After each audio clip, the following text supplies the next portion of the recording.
dropped to his knees, pulling his son into his arms without a word. Bran clutched at him immediately, fingers digging into his tunic as though Ned were the only solid thing left in the world. "I'm sorry," Bran sobbed. "I'm sorry, Father, I didn't mean to, I was climbing and I slipped and—" Ned held him tighter. "Hush," he said, his voice rough. "You're here. That's what matters." Bran shook his head violently. "It's my fault," he insisted, words tumbling out between tears. "I heard her below me. I saw her. She was running. She tried to get to me, but I couldn't hold on. I couldn't." His breath hitched, panic rising again. "She caught me. And she didn't wake up." The words struck like a blade. Ned closed his eyes briefly and pressed his forehead to Bran's hair. "You are not to blame," he said firmly, though his heart felt as though it were being crushed beneath the weight of it all. "Do you hear me?" "Not for a moment." Catelyn gathered Bran back into her arms, rocking him gently, her face pale and drawn. When her eyes met Ned's, there was gratitude there, raw and unguarded, for the girl who had saved their son, and terror, just as raw, for the cost of it. Ned rose slowly and turned. Jaime Lannister stood a few paces away from the door. He had not moved since Ned arrived. The knight's posture was rigid, his jaw set so tightly that the muscle along it jumped faintly, again and again. His gaze was locked on the door to Lewin's chambers with a focus so intense it bordered on feral, as though he might will it open by force of sheer devotion. "Any word?" Ned asked quietly, coming to stand beside him. Jaime did not answer. He did not even look at him. Ned did not push. He knew that look. He had worn it himself once, long ago, when waiting for news that could not be hurried and feared it would come too late. Jaime was furious, furious at the hunt, at the king, at himself for leaving her unguarded. Ned could feel it rolling off him in waves. He sighed softly and turned back to his daughters, placing a steadying hand on Sansa's shoulder, crouching briefly to meet Arya's eyes. "She is strong," he told them both. "Stronger than you know." Time stretched. Minutes blurred into something shapeless and cruel. Then, at last, the door opened. Master Lewin stepped out, his shoulders slumped with exhaustion, his expression grave but not hopeless. He had barely taken a breath before Jaime was on him, gripping the front of his robes with a hand that shook despite itself. "Well?" Jaime demanded. "Say something." Lewin opened his mouth, but Ned's voice cut through the tension like a blade. "Jaime." The knight froze, then slowly released his grip, though his glare did not soften. Lewin straightened, smoothing his robes with a tired hand. "She lives," he said. The breath that left the corridor was almost audible. Jaime swayed, just slightly, as if the words had cut his legs out from under him. "She has a broken arm," Lewin continued, "and a significant blow to the head and back. I've done what I can. The rest will be up to her." "When will she wake?" Ned asked. "I do not know," the Maester replied honestly. "Head injuries are unpredictable. She may wake soon, or it may take days. There may be lingering effects, memory, balance, pain. There is no way to know until she opens her eyes. All they can do now is wait." Jaime did not wait. The moment Lewin finished speaking, he turned and marched into the chamber without a word, the door closing softly behind him. Ned knew, with absolute certainty, that the knight would not leave that room again until Rhaenys did. Ned bowed his head, closing his eyes. "Please," he prayed silently. "Have mercy on my son Wolf." It was hours later when Ned Stark finally found himself alone again. The castle had quieted at last, the kind of exhausted hush that followed fear rather than peace. His children were in their beds, Robb pacing his chamber like a sentry until sheer fatigue dragged him under, Sansa and Arya subdued and clinging to one another more than usual, Rickon finally asleep with tear-damp lashes, and Bran. Bran watched over, fussed over, held until his sobs slowed and his breathing evened out. Ned had stayed with him longer than the others, murmuring reassurances he was not sure the boy could even hear, hands steady where his heart was not. Only once had Ned allowed himself to go elsewhere. He had stood at the threshold of the guest chamber where Master Lewin had moved Rhaenys, unwilling to crowd the room but needing, to see her with his own eyes. Pale beneath the covers, her arm bound, her breathing shallow but steady. Jamie at her bedside like a statue carved from grief and steel, one hand resting on the pommel of his sword as though daring death itself to try again. The look on the knight's face had haunted Ned as he turned away. If Ned did not have a kingdom's worth of responsibility pressing down on him, he suspected he would have stayed there too. But the court remained under his roof, the king still his guest, and the North did not pause its duties simply because it bled. Now he sat in his solar, candlelight pooling over parchment and maps, finishing preparations for a journey he dreaded more with every passing hour. Letters to Bannerman. Instructions for Winterfell. Quiet contingencies laid beneath quieter lies. His quill scratched steadily, though his thoughts wandered far from the words he wrote. The knock at his door came without warning. Before Ned could answer, it opened. Robert Baratheon filled the doorway like a force of nature, broad, loud, already halfway into the room before the door had even closed behind him. He carried a jug of ale in one hand and 2 cups in the other, his cheeks flushed, his beard still flecked with crumbs and the lingering scent of drink. "Ned!" Robert boomed. "Gods, you hide yourself away like a monk. Come, sit. We haven't properly talked since, well, since gods know when." Ned rose slowly, exhaustion tugging at every joint. "It's late," he said, though he knew better than to expect the words to matter. Robert waved them off and set the jug down hard on the table. "And that's what ale is for." He poured generously, sloshing more onto the table than into the cups, then shoved one toward Ned. "You deserve a drink." "7 hells, we all do."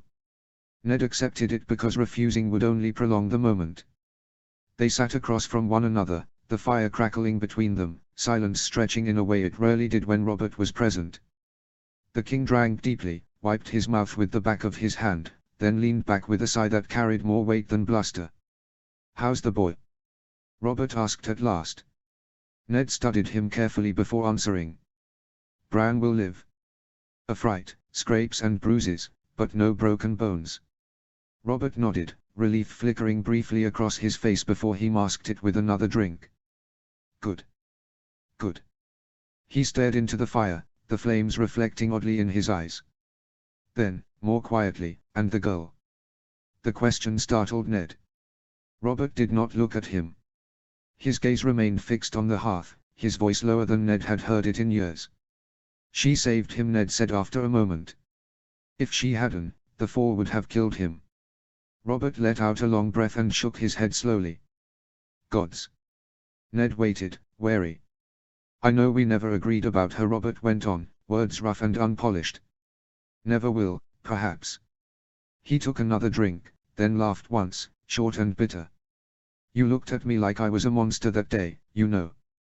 Ned stiffened. "Robert."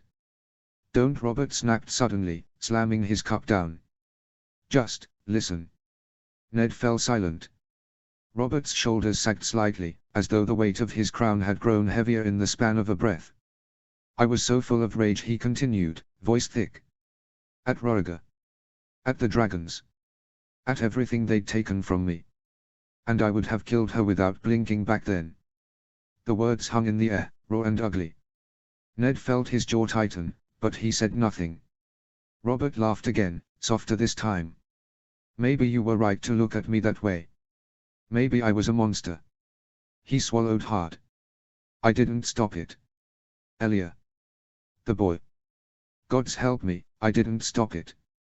Ned's fingers curled around his cup. "I know it's not fair," Robert went on. "I know the girl didn't do a damn thing to deserve my hatred. She was just there. A reminder of him." He finally looked at Ned then, eyes bloodshot but strangely earnest. "You raised her well." The words landed heavier than any accusation. "She saved your son," Robert added gruffly. "That counts for something. Counts for a great deal." Ned inclined his head cautiously. "It does." Robert leaned forward, elbows on his knees, suddenly looking every year of the weight he carried. "I'm so tired of the Red Keep," he admitted. "Of the scheming and the lying and the way everyone smiles while sharpening knives behind their backs. It's all rot, Ned. All of it." Ned said nothing, letting him speak. "Sometimes I wonder," Robert went on, voice almost thoughtful, "what would have happened if things had gone differently. If we'd made other choices. he snorted. If I'd had the sense to make you king. Ned choked on his ale. Gods forbid. Robert barked a laugh, the sound booming and familiar. See. You'd have hated it. Smart man. He shook his head, smiling faintly. But you'd have ruled better than I ever did.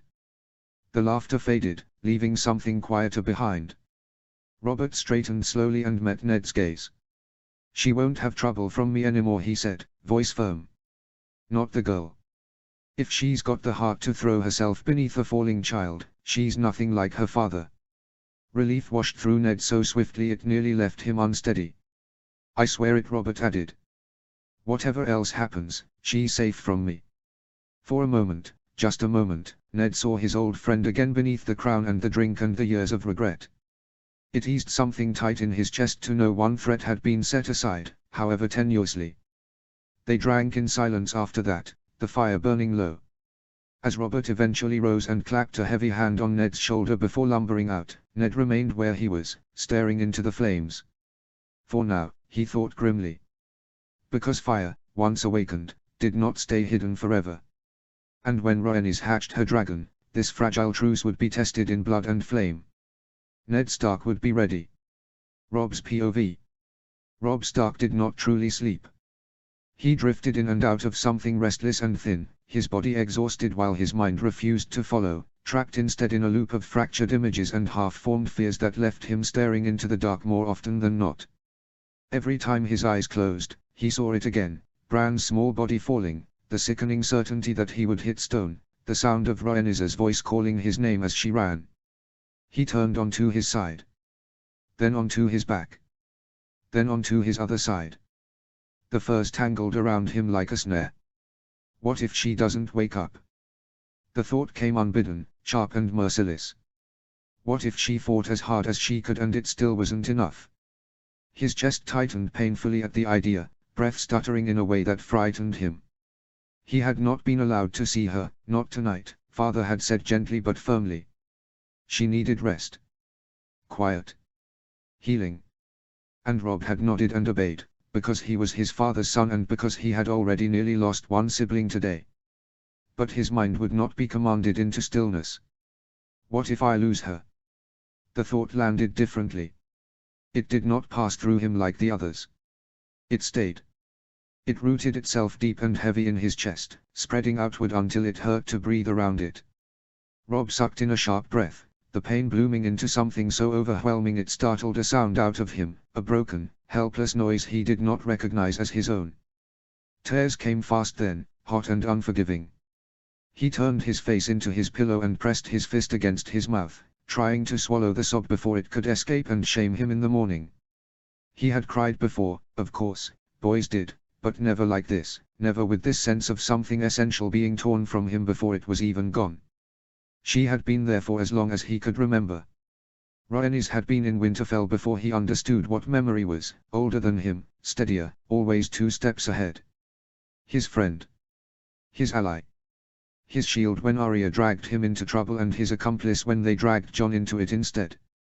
She knew his moods before he did, knew when to push and when to sit quietly beside him without asking questions. She was home. And there, in the dark, with tears soaking into his pillow and his heart aching like a wound, Robb finally allowed himself to say the word he had avoided for so long. Love.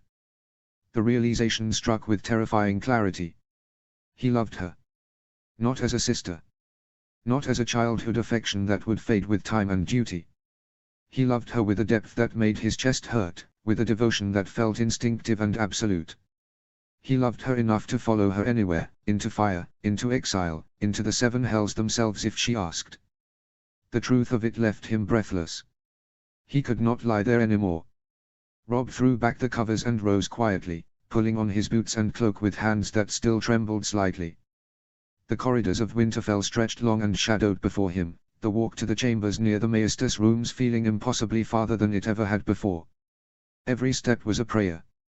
When he reached the door, he paused, steadying himself before slipping inside as quietly as he could.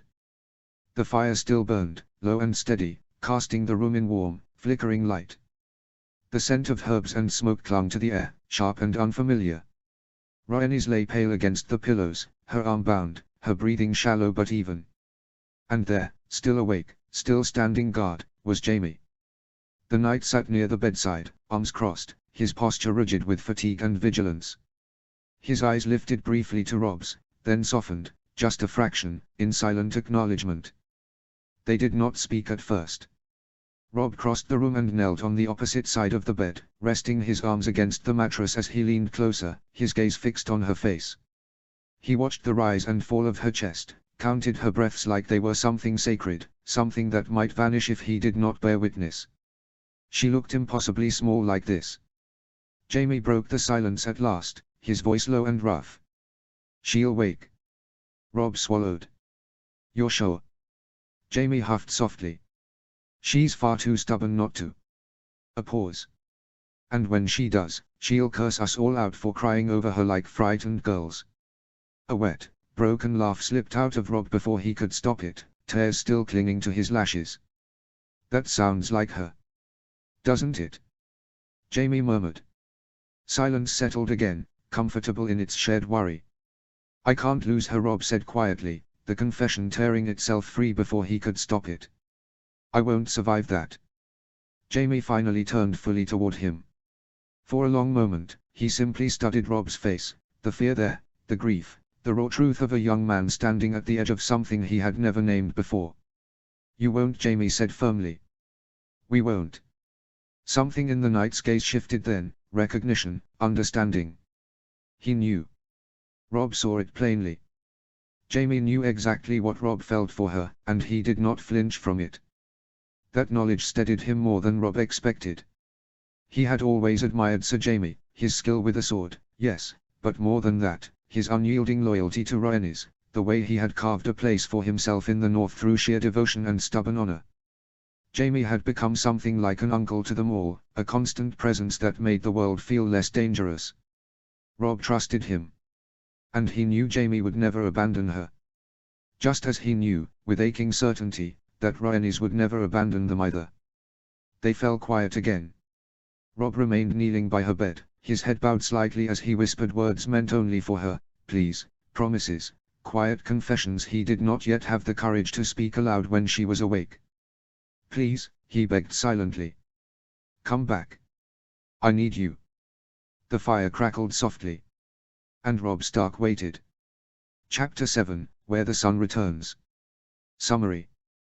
This chapter brings us waking up, in more ways than one, a little divine motherly guidance, emotional stark chaos, and at least one overprotective lion running on no sleep.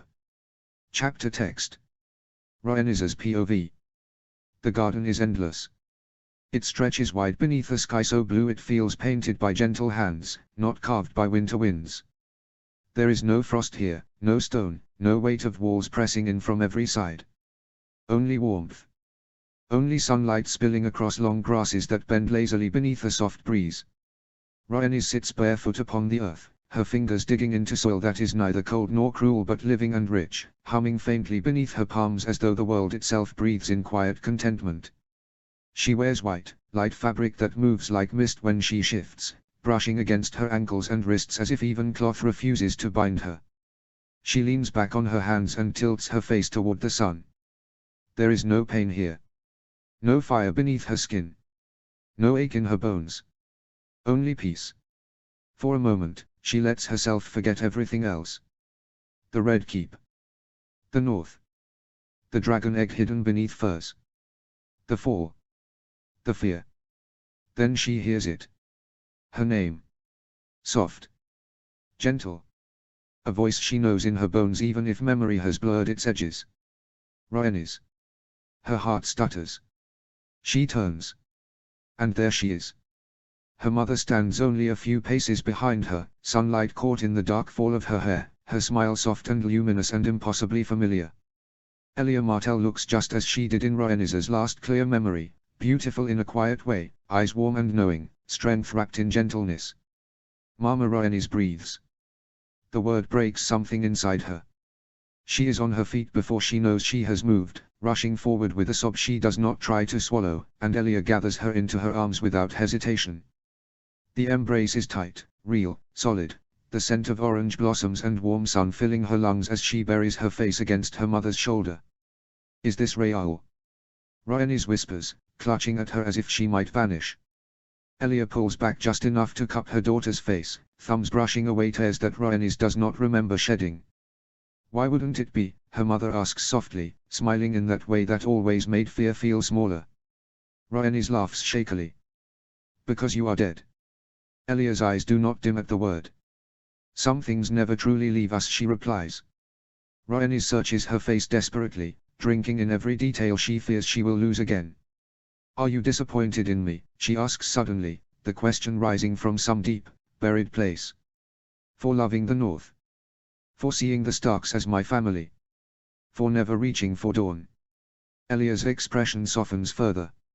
Oh, my little son, she murmurs. You have done nothing wrong. She brushes a strand of hair from Rhaenys's cheek. The Starks protected you when no one else could. They gave you a home when ours was stolen. They have loved you without condition. There is no shame in loving those who saved you. But Dawn will always be part of you, Elia says gently. Blood does not vanish because you choose peace. Her hands remain warm against Rhaenys's face.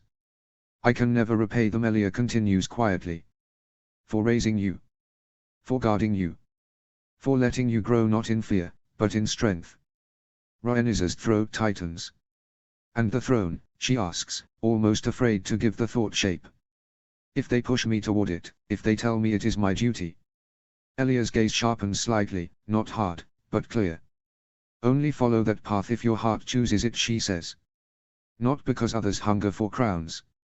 Not because blood demands it. Only if you believe it will bring something better than what came before. She leans forward and presses her forehead to Rhaenys's. All I have ever wanted for you is peace, she whispers. And love. The garden dims. The sunlight thins. Rhaenys feels it before she sees it, the edges of her mother's form softening, fading like mist beneath rising wind. No, Rhaenys gasps, reaching for her. Mama, wait. Elia's smile remains gentle even as she blurs. Look into your heart, she says, her voice already distant. It will tell you what is true. Mama. Rhaenys cries. The sky darkens. The grass withers into shadow. Mama. The garden collapses into nothing. Rhaenys gasps awake. The air tears into her lungs like fire. Pain crashes over her in a wave so violent she nearly chokes on it, her back burning, her arm screaming with sharp, splintering agony, her head pounding as if someone is striking iron against her skull. Voices. Someone is calling her name. Rhaenys, Ra. She cannot see. Her vision swims, light too bright, shapes too blurred. She struggles to breathe again, to anchor herself to something solid, something real. A hand brushes through her hair. Warm. Steady. Easy, a voice murmurs, thick with emotion she has never heard there before. Easy, little son. Sir Jaime. Her mind claws its way toward the present. She forces her eyes open. His face comes into focus slowly, pale, exhausted, eyes rimmed red as though he has not slept in days. There are tears there, shining openly, though he does not seem to notice or care. Thank the gods, he breathes.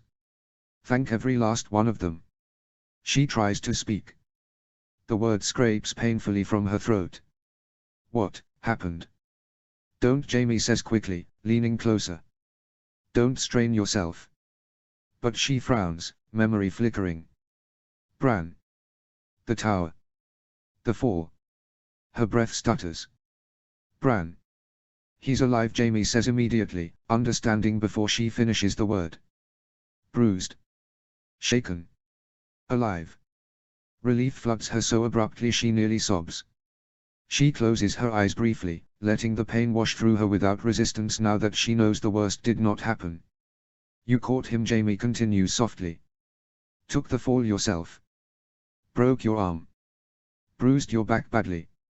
Gave us all a scare. I do not intend to forgive you for any time soon. She almost smiles at that. Her body protests even that small movement.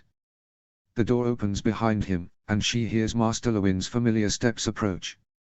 Lady Ra, he says gently. Welcome back to us. He moves carefully, checking her pupils, testing her limbs. It hurts, gods, it hurts, but she grits her teeth through it. Your legs respond, he murmurs with relief. Your fingers as well. That is promising. There will be pain. You must rest. Healing of the back is delicate work. Will she? Jamie begins sharply. She will recover, Lewin assures him. Slowly. Carefully. Milk of the poppy is pressed to her lips. The warmth spreads quickly, dulling the sharpest edges of agony. Her eyelids grow heavy. Jamie's hand remains in her hair, smoothing it back from her brow like he did when she was a frightened child waking from nightmares. I'm here, he murmurs. Sleep. I'm not going anywhere. The world softens. Blurs. Just before she drifts away again, she whispers the name that still lingers on her tongue. Mama. Her voice is faint. I'll listen to my heart. And then she sinks back into darkness, this time with breath steady and life firmly anchored inside her chest. Rob's POV. Rob Stark had never hated training before. He had loved it, once, loved the rhythm of steel striking steel, the discipline of it, the way bruises felt earned rather than accidental. But today, standing in the training yard with sweat stinging his eyes and anger burning beneath his ribs, he felt nothing but restraint. His father had insisted.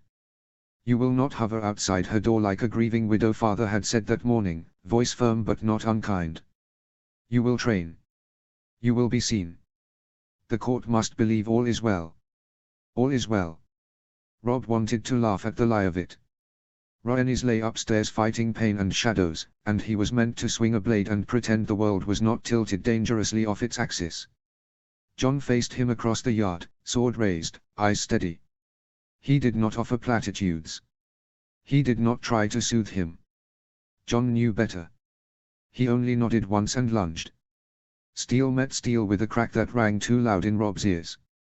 He pushed harder than he needed to, forcing Jon back step by step, driving him across the dirt with a ferocity that had less to do with technique and more to do with fear. Jon did not yield. He matched him strike for strike, his own movements sharper than usual, jaw clenched tight. Neither of them spoke. They did not need to. Theon lingered at the edge of the yard, tossing commentary as he always did, though even he seemed to sense something was wrong and kept his jests lighter than usual. Rob barely heard him. Every swing of his sword felt like a desperate attempt to outrun the memory of her falling still, pale and unmoving. Every clang of steel echoed the question he could not silence. What if she doesn't wake again? His mood worsened further when he heard the familiar, grating voice drift into the yard. Well, Prince Joffrey announced with thin disdain, if that is how the North trains its heirs, it is no wonder you are also rustic. Rob's grip tightened around his sword. He did not turn. He did not respond. Jon's mouth twitched slightly, but he too kept his eyes forward. Joffrey stepped closer, boots crunching in the dirt. Do you all fight like that girl as well? What is her name, Ra? Bastard blood makes for clumsy reflexes, I suppose. The word snapped something in Rob. He moved before he could stop himself, blade half raised, vision narrowing dangerously, but Jon's hand caught his arm with iron force. Don't, Jon murmured under his breath. Rob's chest heaved. Joffrey smirked, pleased with himself, about to continue. Enough. The word cut through the yard like a whip crack.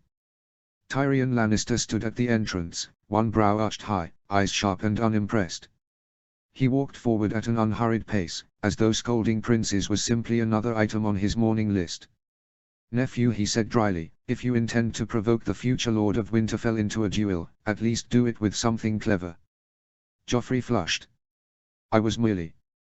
Tyrion's hand moved faster than anyone expected. The slap rang loud. Not hard enough to injure, but hard enough to sting pride. Merely embarrassing yourself, Tyrion finished calmly. Go find your mother. Perhaps she will applaud such wit. Joffrey's eyes burned with fury, but he retreated, sulking like a child denied a toy. Tyrion turned to Rob and Jon, offering a small bow of apology. Forgive him. He mistakes cruelty for strength. Jon nodded politely. Rob said nothing. Tyrion's gaze lingered on him. Any word, he asked more softly. John answered. Not yet. Rob's silence felt like stone in his throat. Tyrion studied him another moment, then inclined his head and left them to it. Robb returned to the dummies, driving his sword into straw with such force the blade bit deeper than it should have. He struck again. And again. And again. Until. Lord Robb. The voice came from above. He froze. A stable boy leaned over the rafters, eyes wide. She's awake. Everything inside him ignited. He did not wait for John. Did not wait for permission. He ran. Across the yard. Through corridors. Up steps he barely registered climbing. All he could hear was the echo of the words pounding in his skull. She's awake. She's awake. When he reached her chambers, he nearly collided with his mother, who stepped into his path just in time. Robb, she said gently but firmly. Lewin is still examining her. He barely heard her. His father stood nearby, composed but tense. And there, gods above, stood the king himself. The corridor outside her chamber felt smaller than it should have, the air thicker, harder to breathe, as if even the stone walls of Winterfell understood that something fragile hung in the balance. Robb paced because he did not trust himself to stand still. Every time he stopped moving, his thoughts rushed in too loudly. What if she slips back into sleep? What if the Maester changes his tone? What if this hope is only a cruel pause before worse news arrives? He became dimly aware of the king's presence only because it shifted the air around him. Robert Baratheon stood a short distance away, broad-shouldered and imposing even in stillness, his massive hands clasped behind his back as though restraining himself from pacing too. It unsettled Robb more than he expected. The king was not a quiet man. He filled space with noise, with command, with careless laughter and blunt demands. But now he stood silent, and that silence made Robb's skin prickle. Why was he here? Why did he care enough to stand outside her door? Before Robb could form the question into words, the chamber door opened.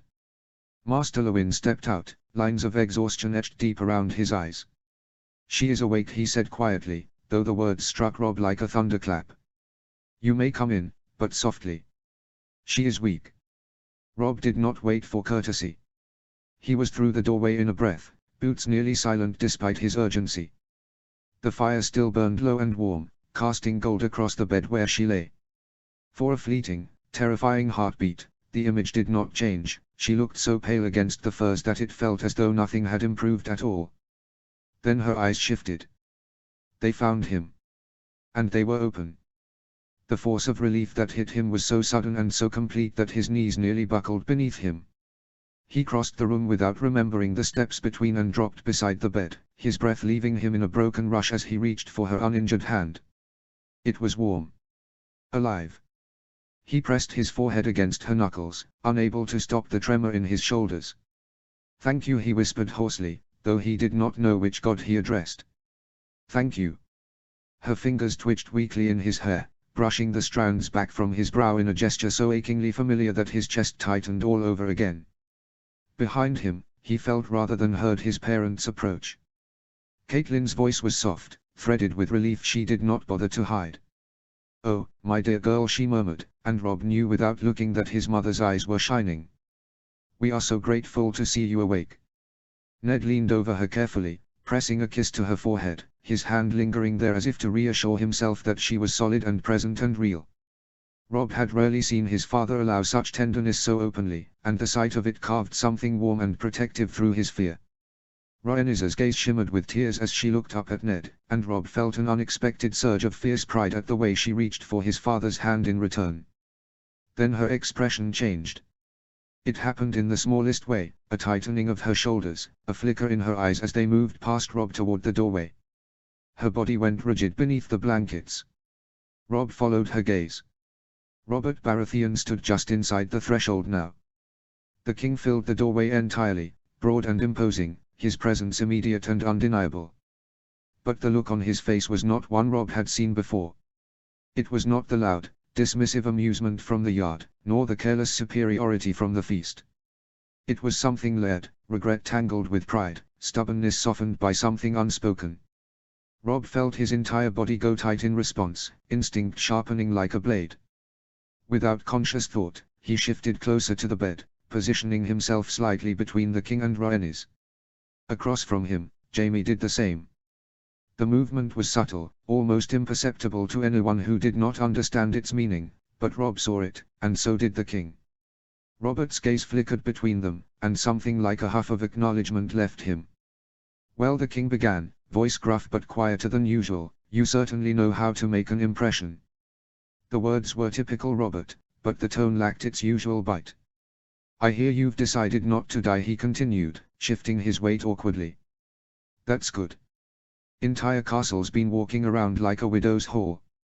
No one laughed. Robert exhaled slowly, running a hand through his beard before speaking again. "I've not been fair to you," he said abruptly. The admission dropped into the room like a stone into still water. Robb's eyes snapped to him. The king did not look at Robb. He looked at Rhaenys. "What you did for the boy," Robert continued, jerking his chin slightly toward Ned, "was no small thing. A fall like that, he'd have been broken in half." His voice roughened slightly, the words dragging as though he was unused to shaping them. "You threw yourself under him without hesitation," Robert went on. "That tells me more than blood ever could." The room felt very small. "You're nothing like your father," he said at last, and though the words might have once been an insult, they were not now. "And that matters." Robb's pulse hammered in his ears. Robert drew himself up slightly, reclaiming some of his familiar bluntness. "As far as I'm concerned, Eddard Stark is your father now. And I'll not lay a hand on my friend's children." He let that settle. "You're safe from me." The promise lingered heavy in the air. Then, with a short nod that felt almost formal, Robert turned and left the chamber without another word. The silence that followed was deep and strange, as though the room itself needed time to adjust. Jaime broke it first. "Well," he drawled, folding his arms loosely. "I always knew near-death experiences were persuasive." The corner of Rhaenys's mouth lifted faintly, and the breathy sound of her laugh, weak, exhausted, but undeniably hers, undid Robb all over again. He turned back to her fully, ignoring everything else. "How are you?" he asked, his voice quieter now, stripped of tension. She looked at him, really looked at him, and there was warmth in her gaze that steadied him in a way nothing else could. "Alive," she said softly. The word felt enormous. Her fingers tightened slightly around his. "And that's enough," she added. "For now," Robb thought. "For now, it is everything." Rhaenys's POV. The world returned to her slowly and unevenly. When Rhaenys woke again, the pain was no longer a blazing inferno but a low, steady burn beneath her skin, dulled at the edges by the milk of the poppy Master Lewin had pressed upon her. It left her thoughts slightly softened, as though wrapped in wool, but clear enough that she could follow conversation without losing herself to the ache. The fire in the hearth crackled warmly, filling the chamber with the familiar scent of smoke and herbs, and she turned her head carefully to see Sir Jaime still stationed beside her bed. He had not moved far in the hours since she had opened her eyes. His hair was unbound and fell loose around his shoulders, his jaw shadowed with days-old stubble, and there were dark circles beneath his eyes that no amount of northern pride could hide. He had one elbow braced on his knee, fingers resting lightly on the edge of her mattress, as though even now he did not quite trust the world not to try again. "You look dreadful," she murmured. His gaze snapped to her immediately, relief flickering across his features before irritation took its place. "I'll have you know, I have been called many things, but dreadful is rarely one of them." "You haven't slept," she accused softly. "I blinked," he replied dryly. "Twice." She studied him a moment longer and then sighed. "Go to bed." "No. Sir Jaime." "Princess." She narrowed her eyes at him, though the effort made her head throb faintly. "You will go and sleep before you fall over dramatically and cause another panic." "I do not fall over dramatically," he said, scandalized. "You do," Robb muttered from the other side of the room. Rhaenys had not realized he was still there until he spoke, but of course he was. He had been perched in a chair near the hearth, arms folded loosely but attention entirely fixed on her. He had not left since she woke, and even now he looked as though he were braced against something unseen. Jaime glanced between them, clearly calculating whether he could resist the two at once. "I will not leave her unattended," he insisted. "She won't be unattended," Robb replied immediately. "I'll stay." Rhaenys rolled her eyes. You two speak as though I am a loaf of bread that might be stolen from a windowsill. You nearly died, Jaime snapped quietly, the words edged with something too raw to ignore. The room fell still. Rhaenys softened. I didn't, she said gently. And you look like you might if you don't sleep. He hesitated. Then he looked at Robb. You do not leave her, Jaime said, voice low and iron hard. Robb met his gaze steadily. I won't. Jaime searched his face a long moment before finally nodding once, sharp and decisive. Very well. But if you so much as blink at the wrong moment. I won't, Robb repeated. Rhaenys huffed. I am still here, you know. Jaime leaned over her briefly, brushing his hand through her hair in a gesture that was almost embarrassingly tender. Sleep, he murmured. Heal. I'll return shortly. She watched him leave, feeling oddly lighter for having sent him away.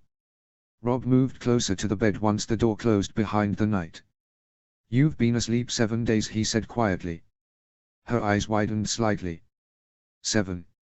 7, he confirmed. You've missed quite a bit. He began filling her in gently, how the court had grown restless, how whispers had begun to ripple through Winterfell's halls, how the king had made his announcement that father would go south as Hand and that Sansa and Arya would accompany him. He spoke carefully, watching her face for signs of strain, but she absorbed it all with quiet steadiness. So it's decided, she murmured.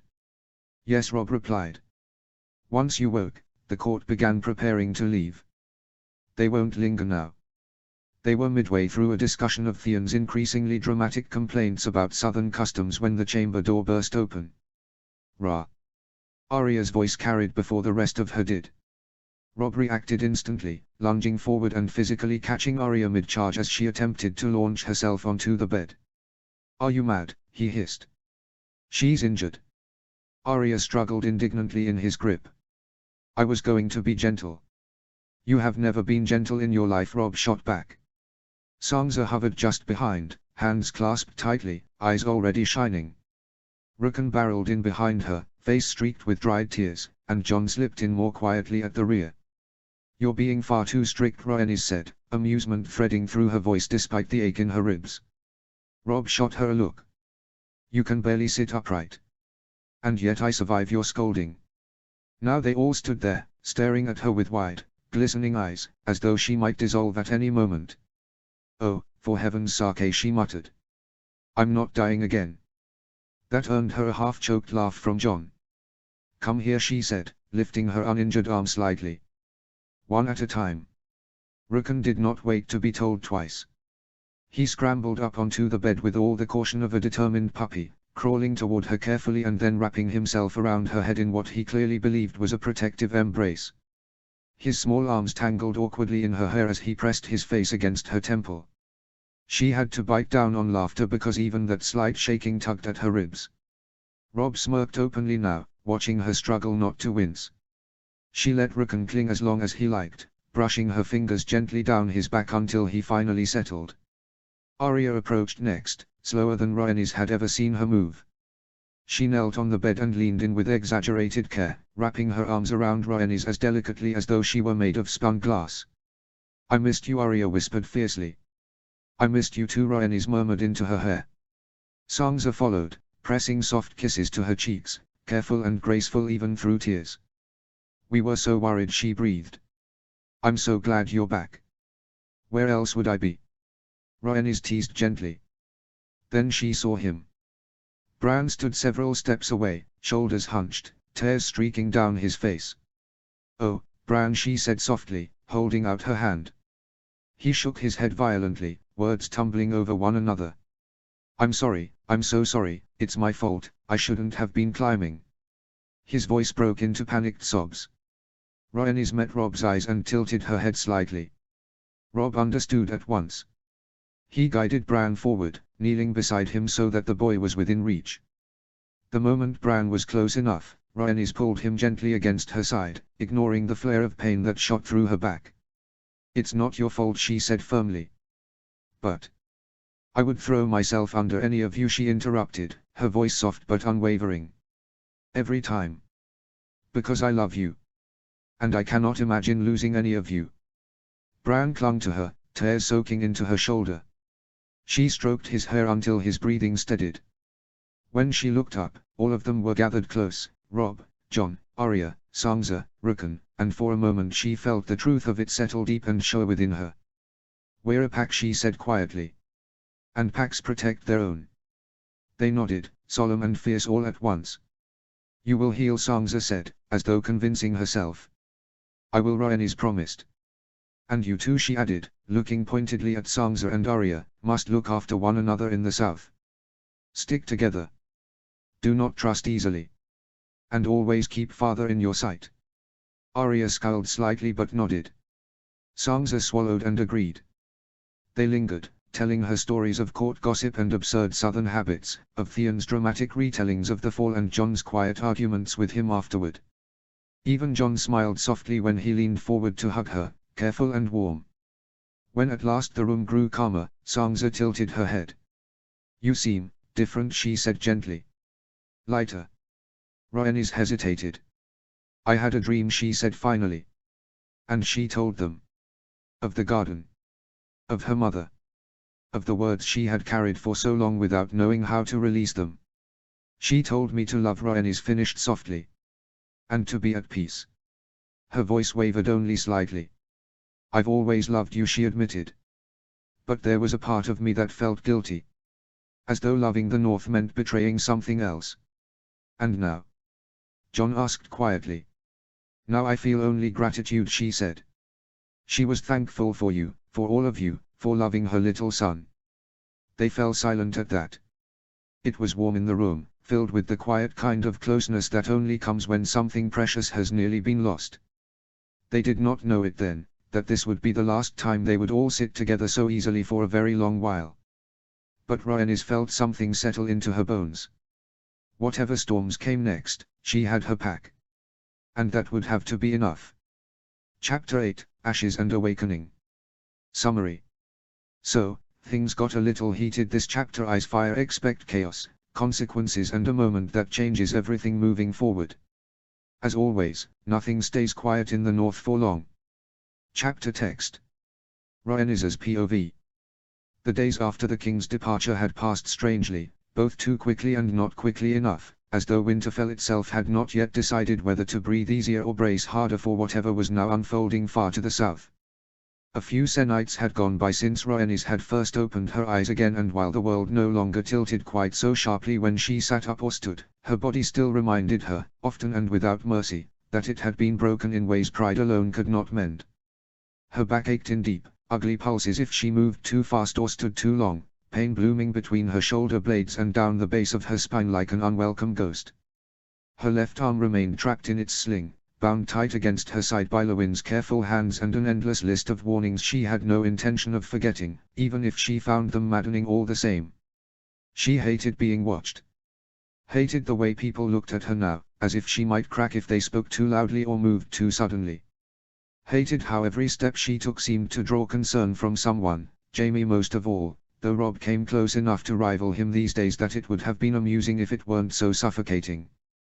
Every time she so much as winced, one of them noticed. Every time she disappeared from a room for too long, one of them appeared at her shoulder like an overgrown shadow asking where she had gone and whether she should be resting instead. She knew it came from love. That was the trouble with it. If it had come from pity, she could have snapped at them properly and been done with it. But love was harder to fight. So she endured it with as much grace as she could manage and only rolled her eyes when Jaime turned his back. The morning was pale and cool when she crossed the inner yard, one hand braced lightly against the stone wall now and then whenever her back reminded her she was not quite as recovered as she preferred to pretend. The air smelled of damp earth and wood smoke, and Winterfell had settled into a quieter rhythm since the southern court had finally departed, less noise, less silk, less poison disguised as pleasantry. She had stood in the yard the morning they left and said her goodbyes one by one. To Ned first, clinging to him more tightly than she had meant to and hiding the fear in her chest as best she could while he kissed her forehead and promised he would write. To Sansa, smoothing her hair and telling her softly not to let the south turn her head with songs and smiles. To Arya, gripping her shoulders and making her swear to keep her knife close, to watch Sansa even when Sansa annoyed her and never, ever trust too quickly. She had tried to smile when she said it, but the truth was she had been terrified. Terrified of the capital. Terrified of the people waiting there. Terrified of every old ghost Ned was riding back toward. And John. John had left too, though in the opposite direction, stubborn and solemn and heartbreakingly set in his choice. She and Rob had both argued, pleaded, reasoned, threatened, all to no avail. John's no, once decided, could be as immovable as the wall itself. She had hugged him long and hard the day he rode out with Benjen, her good arm wrapped around his neck, whispering that he had better live long enough to regret proving her wrong. He had laughed at that, soft and fond, and kissed her brow. Then he had gone. The ache of all those departures still lingered. Which was why, when she could not train and had grown tired of being fussed over by every passing servant and guard, she had decided she could at least make herself useful elsewhere. If she could not swing a sword, then she could wield a quill. Ned Solar, Rob's now, she supposed, though the thought still sat oddly in her chest, was her destination. The very idea of Rob buried alive beneath letters and accounts was enough to pull a real smile from her, and by the time she reached the door and pushed it open, she was already preparing herself to be greeted by chaos. She was not disappointed. Rob sat behind the desk looking as though the numbers themselves had personally insulted him. There were parchment rolls everywhere, opened, stacked, half unfurled, some weighted down by cups, some threatening to slide onto the floor. Ledgers lay beside reports from stewards and bannermen. A candle guttered too close to a pile of correspondence. And Rob, heir to Winterfell and very recently acting lord in all but name, had one hand pressed to his temple and the other curled around a quill as though he was debating whether it might be used as a weapon. He looked up the moment she entered. The relief on his face was so immediate and unguarded that she laughed. "Oh, gods," she said, closing the door behind her. "Is it truly so dire?" "You have no idea," he muttered, though he was smiling as he rose halfway from his chair. "Please tell me you've come to save me." "I've come," she replied grandly, "to judge your handwriting and mock your suffering." "That will do." He was around the desk in moments, far more interested in helping her to a chair than in any of the parchment in front of him, and she shot him a look the entire time that clearly informed him she was not made of spun sugar. "I can walk," she reminded him. "So can men who've been stabbed," he said. "That doesn't mean they ought to." She huffed, but let him help her settle anyway. Once seated, she reached with her good hand for the nearest stack of letters and immediately saw his shoulders loosen, his whole body easing in the way of a man who had been trying very hard not to drown in duty. "Oh, this really is bad," she said, glancing over the first page. Rob slumped back into his chair with exaggerated exhaustion. "I told you." For a while, that was enough. They worked together the way they always had when left to their own devices, easily, speaking in half-thoughts and shorthand born of years of understanding one another's minds. She sorted what required immediate answers from what could wait. He checked harvest numbers from the fields nearest Winter Town and frowned over figures that told him what they needed for the coming cold and what they might not have if the season turned harsh. They talked of repairs to one of the outer walls and of timber shipments delayed by poor weather farther north. A letter from Umberland spoke of a small skirmish near the edge of their holdings, wildlings, perhaps only a handful, testing the border more than truly raiding, but enough to warrant attention. Rob read that one twice, jaw tightening. "They never push this far south without reason," he murmured. "Or without desperation," Rhaenys said quietly. He nodded, folding the letter shut. Then, inevitably, the conversation drifted where both their minds had been circling all morning. "Any word?" she asked, trying for lightness and failing. Rob knew which word she meant. "Nothing yet." She looked down at the parchment in her lap but did not really see it. "They should be past the Riverlands by now." "In theory," he agreed.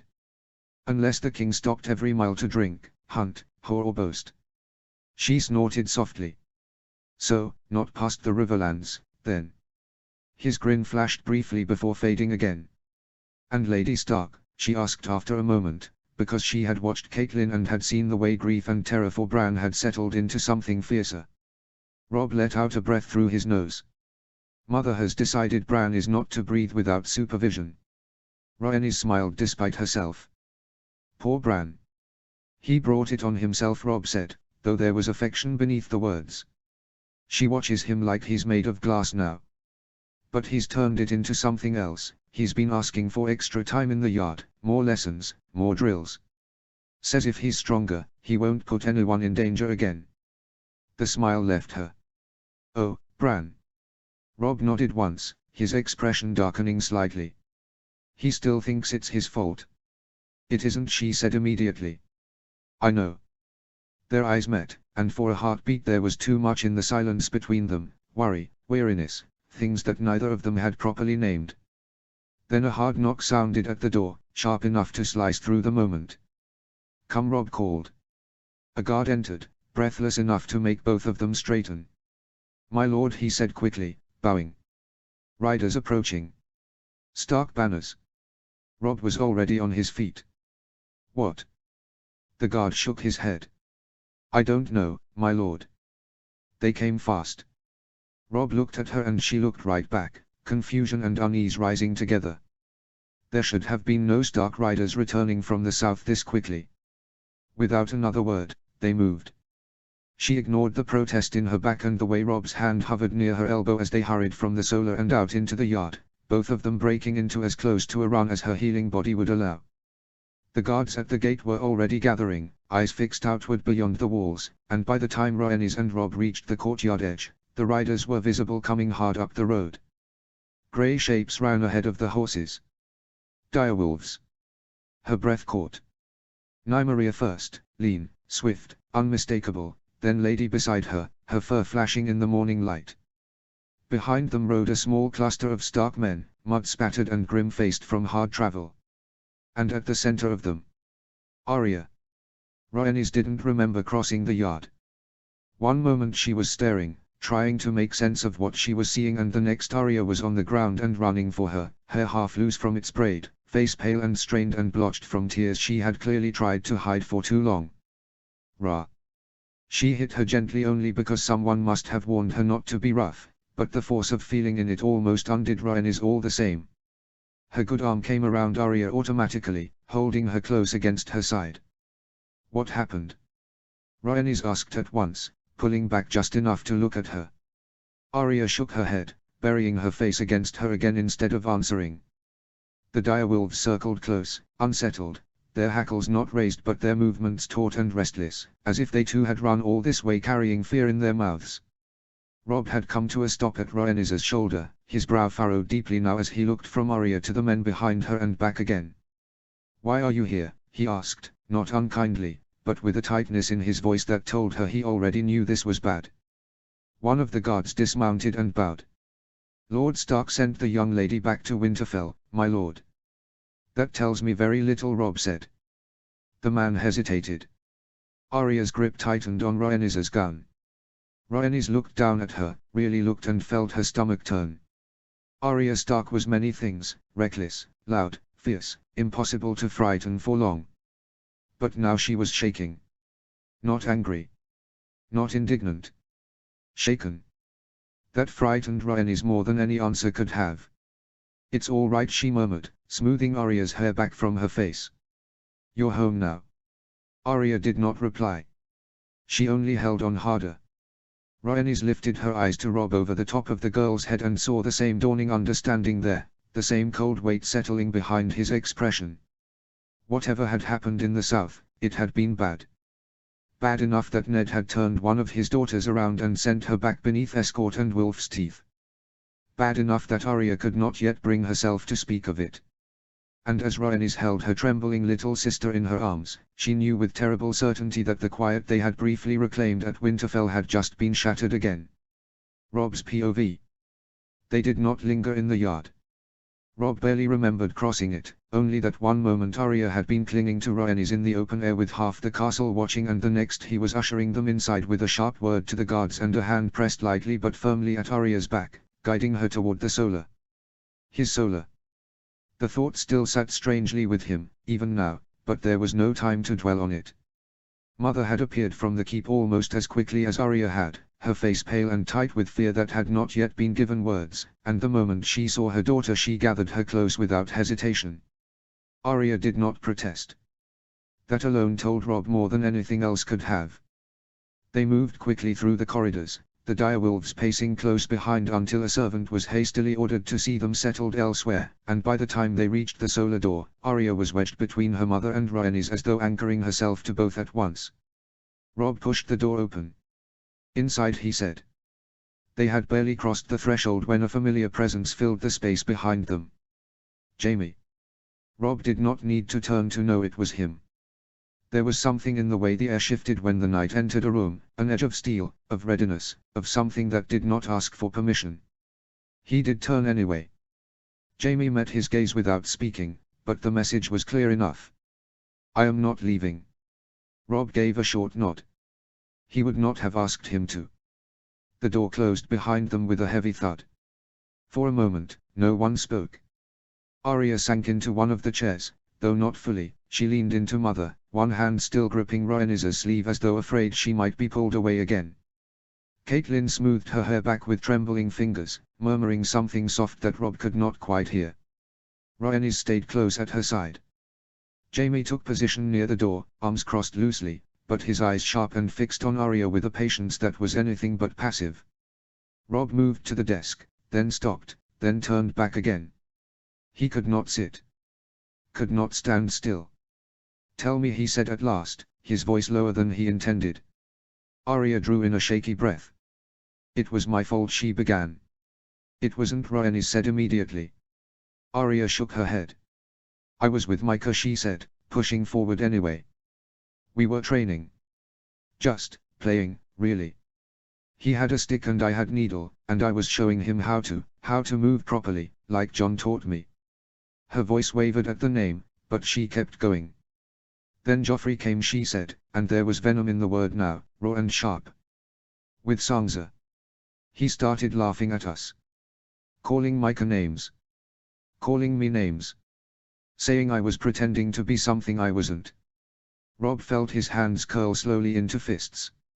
Arya's grip tightened on Rhaenys' sleeve. "He didn't have the dagger at first," Arya said, her voice shaking as she pushed through the memory. "He was just pushing him. Shoving Mycah around and laughing at him, calling him names, saying he was nothing. Saying I was nothing too." Her jaw clenched, anger flickering through the fear. "I told him to stop," she went on. "I yelled at him. I told him to leave Mycah alone." Her fingers tightened in the fabric of Rhaenys' sleeve. "That's when he got mad," Arya said, her voice dropping. "That's when he pulled out the dagger." Catelyn's hand stilled in her hair. "He pointed it at us," Arya continued, words coming faster now, breath uneven. "At Mycah first. Then at me. I told him to stop again, but he wouldn't. He just kept coming, like it was a game to him." She swallowed hard. "Nymeria bit him," she finished. "She had to." He dropped the knife. For a heartbeat, there was silence. Then Jaime let out a low, dangerous breath. "Good girl," he muttered under it. Arya didn't hear him. "Then they came," she said, her voice growing smaller. "The king. The queen. Everyone." Her hands shook now. "The queen wanted my head," Arya said, and the words sounded unreal even as she spoke them. "She said I attacked her son. She said I should be punished. She." Jaime barked a humorless laugh from the doorway. "Of course she did," he said sharply.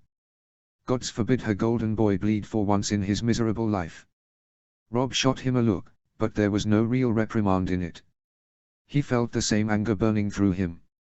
Arya pushed on, swallowing hard as she tried to steady her voice.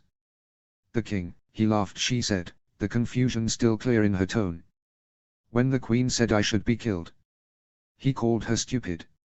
Said Joffrey was weak for crying over a bite." A bitter flicker of something almost like satisfaction crossed Robb's chest, short-lived and quickly swallowed by what came next.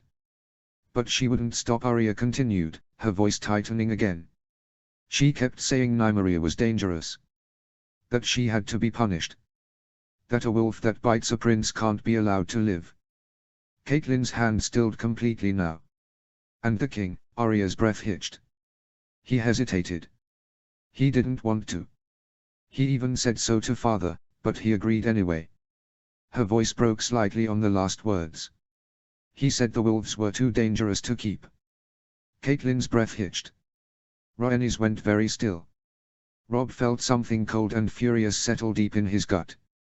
What? He demanded. They argued, Arya said quickly. Father argued. Loudly. He wouldn't let them touch Nymeria or Lady. He said it wasn't their fault. That they were protecting their humans. That, she wiped at her face angrily. They wouldn't listen. Robb closed his eyes briefly. And the compromise, he asked, forcing the words out. Father said I would come home, Arya said. With the wolves. That we would leave. That would be enough. Relief flickered, brief, sharp. And Micah? Rhaenys asked quietly. Arya's face crumpled. I went to find him, she whispered. I wanted him to come too. I didn't want him to be alone. Her voice broke entirely now. But Joffrey sent the hound. The room went still.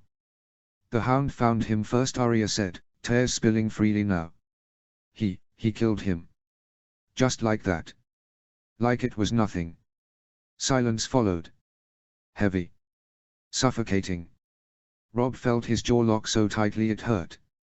Catelyn gathered Arya fully into her arms now, pressing her face into her daughter's hair, whispering soft reassurances that sounded more like prayers than words. You're safe, she murmured. You're home. Arya clung to her, exhausted, trembling, too drained now to argue or resist. After a while, Catelyn rose carefully. Come, she said gently. You need to rest. And to wash. We'll talk more later. Arya nodded weakly, her strength clearly spent. She did not let go of Rhaenys until the last possible moment. When the door closed behind them, the room felt emptier for it. Only the three of them remained. Robb. Rhaenys. Jaime. For a moment, none of them spoke. Then Jaime pushed off the wall with a quiet scoff. My sister, he said, the word edged with something that was no longer affection, if it ever truly had been. And my nephew. He shook his head slowly. They grow more like Aerys every day. Rhaenys stiffened. Robb saw it immediately, the way her shoulders tightened, the way her gaze dropped for a fraction of a second before she forced it steady again.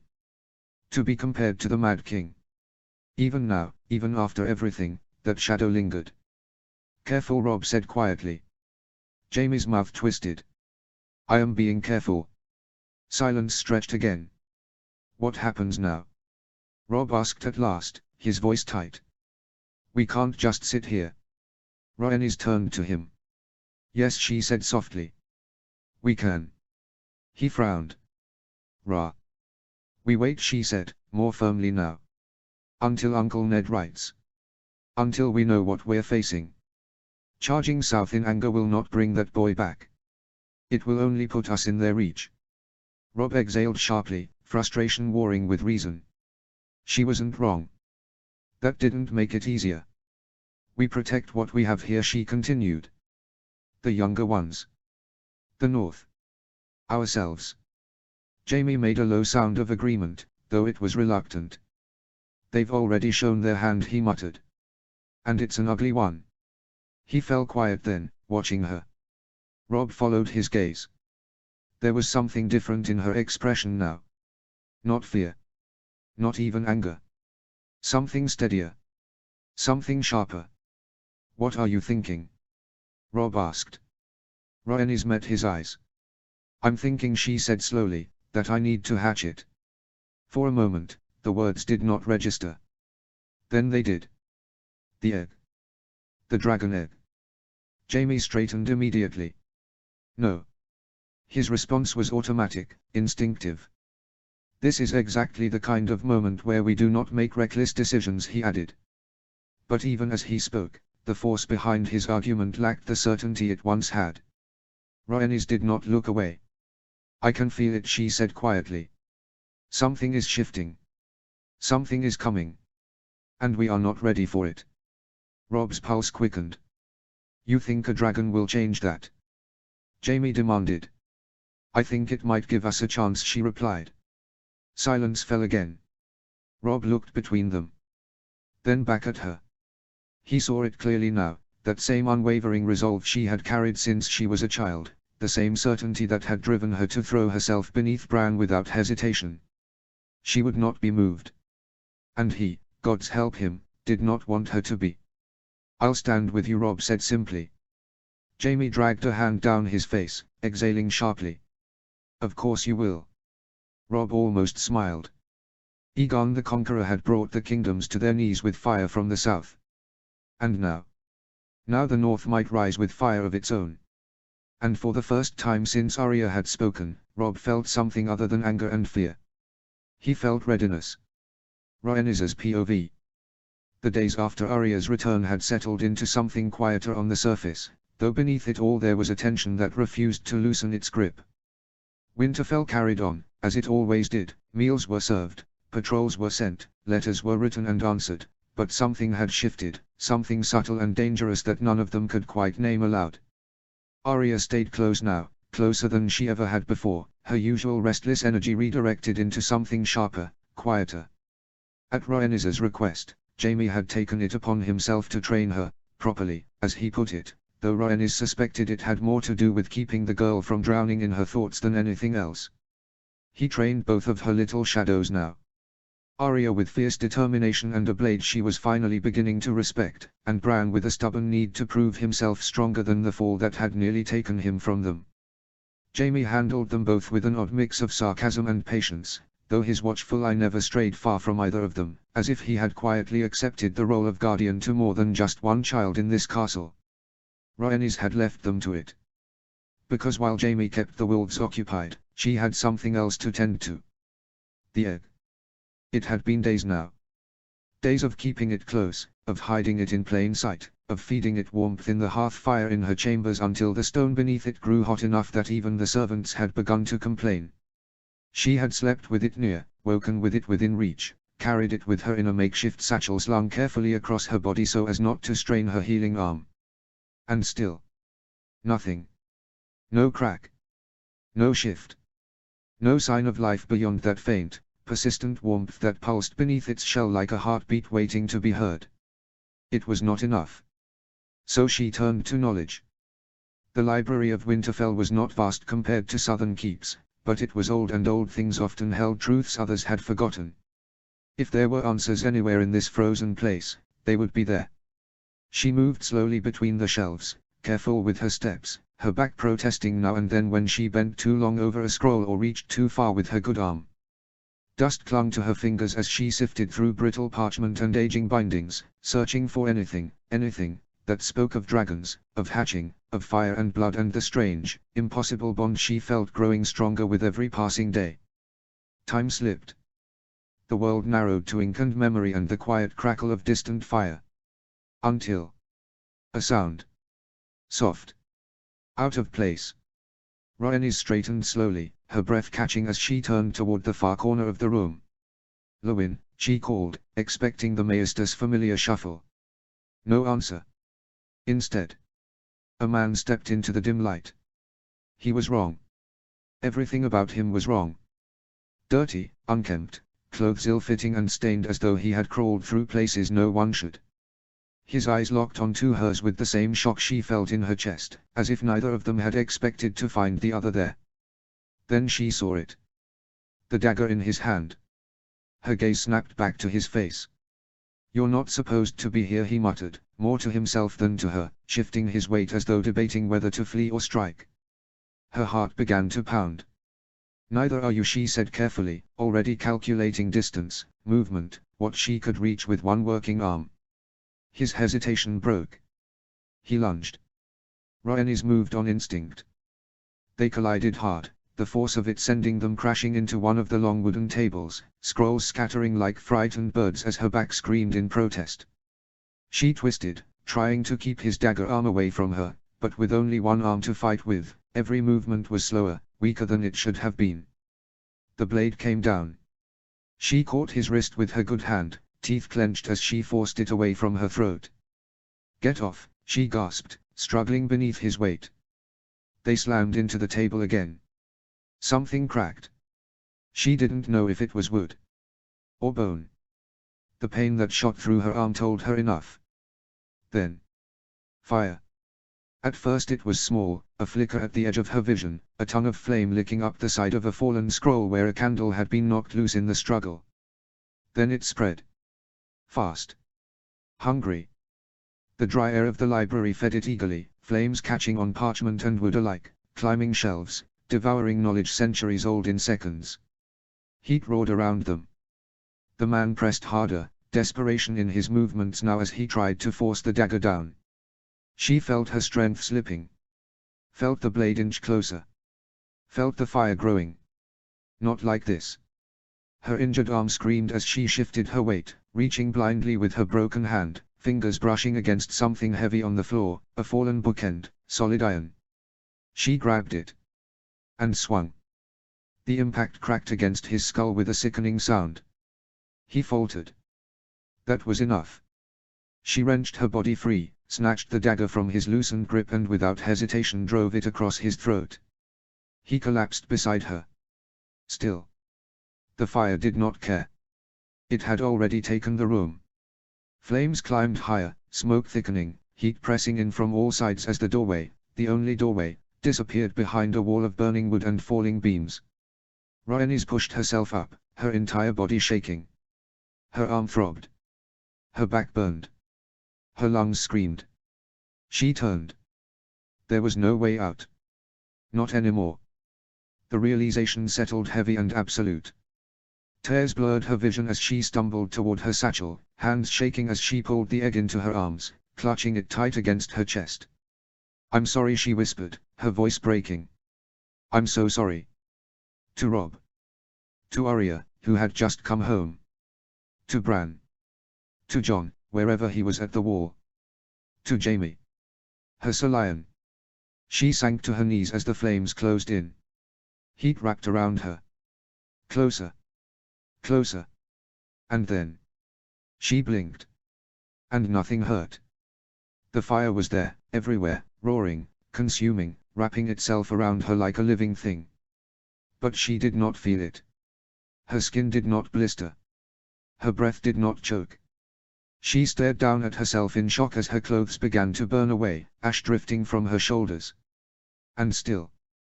Nothing. A sound broke through the roar. A crack. Sharp. Close. Her gaze dropped. The egg. Her blooded hand rested against it and the shell split beneath her fingers. Another crack. And another. Then. It broke open. Something small and living pushed free, slick and dark and impossibly beautiful, black and white scales glistening in the firelight as a tiny dragon unfolded itself into the world. It climbed instinctively into her arms. Curled there. Claimed her. Rhaenys could only stare. Her heart hammered wildly in her chest as the creature lifted its small head, pale eyes blinking up at her before it tucked itself closer, its wings stretching instinctively, covering her, shielding her as if it understood what she was before she did. Voices. Distant. Shouting. "Rhae. Fire. Get water." The world rushed back. Rhaenys forced herself to her feet, every part of her body screaming now that the moment of stillness had passed. Her arm burned with pain, her back protested every movement, but she held the dragon close, instinctively protective, as it clung to her. Step by step. Through fire. Through smoke. She walked. Out of the burning tower. The courtyard beyond exploded into chaos. Men shouting. Buckets of water. Smoke rising thick into the sky. And then. Silence. Faces turned. Guards. Servants. Starks. All of them staring. At her. At the flames still licking at her skin. At the creature in her arms. Her eyes found Robb. Across the courtyard. Wide. Disbelieving. Terrified. Relieved. Everything in her wavered. Her strength slipped. The world tilted. She fell. The dragon cradled instinctively against her chest. A cloak fell over her, heavy and sudden. Jaime's voice cut through everything, raw with something between fury and relief. "Move. Give her space." Then Robb was there. On his knees. Hands framing her face, shaking just enough for her to feel it. You're all right, he was saying, voice breaking. You're all right, Ra, you're here. She blinked up at him, the world still spinning, the fire still reflected in her vision. And somehow, she laughed. Soft. Shocked. I guess, she whispered, her voice barely there, it's true. Her fingers tightened weakly around the small, warm weight in her arms. Fire can't kill a dragon. Then darkness took her again, but this time, she did not fall alone. Chapter 9, A Dragon Stirs. Summary. A quieter chapter, but don't get too comfortable. I expect secrets in the dark, dragons getting bigger and bolder, and a certain wolf finally starting to understand his own heart. Chapter text. Rhaenys's POV. Sound came first. Not words, not clearly, but the low hum of life around her, the muted crackle of a fire banked high in the hearth, the shifting scrape of boots against stone, the soft rustle of fabric, the quiet sort of movement that belonged to people trying very hard not to disturb the one in the bed. For a long moment, Rhaenys remained suspended there, somewhere between sleep and waking, drifting upward through warmth so deep and complete that it almost felt like sinking. Warm. That was the first thing she understood. Not the biting, ordinary warmth of furs and coals and a well-built northern chamber, but something deeper, almost living, as if heat had curled itself around her bones and settled there. It clung to her skin in a way that felt strangely familiar now, and even before her mind had fully caught up, some instinctive part of her knew this warmth was no longer only the room. Then came motion. A quiet crossing of space. A chair shifting. The faint click of beads or wood against one another. Rhaenys opened her eyes slowly. At first the world was only light and blur, gold and shadow smearing together until her vision steadied enough to separate shape from shape. The ceiling came first, then the stone walls she knew, then the heavy drape of curtains and the orange glow of the hearth beyond. Her room. No, her room, remade by alarm. There were too many people in it for peace. She turned her head carefully, the motion easier than she expected, though her arm immediately reminded her of its misery with a sharp pulse of pain that made her teeth clench. Jaime stood by the door. Of course he did. He was planted there like a soldier guarding the mouth of a battlefield, one hand resting lightly on the pommel of his sword, his face grim in that particular way it became when he was 2 parts fury and 1 part relief, and trying very hard to let neither show properly. He looked as though he had not slept enough again, though at least this time he had washed the soot from his face. Beside the bed sat Lady Catelyn, a prayer circle wound between her fingers, the carved wood clicking softly as she turned it over and over with the unconscious rhythm of someone who had spent the better part of a night bargaining with gods. And Robb. Robb stood with his back to her near the fire, shoulders tense and broad and still, staring into the flames as if he could read answers there that had not yet been given aloud. He looked like he had been standing in that same spot for hours, too restless to sit and too tired to pace.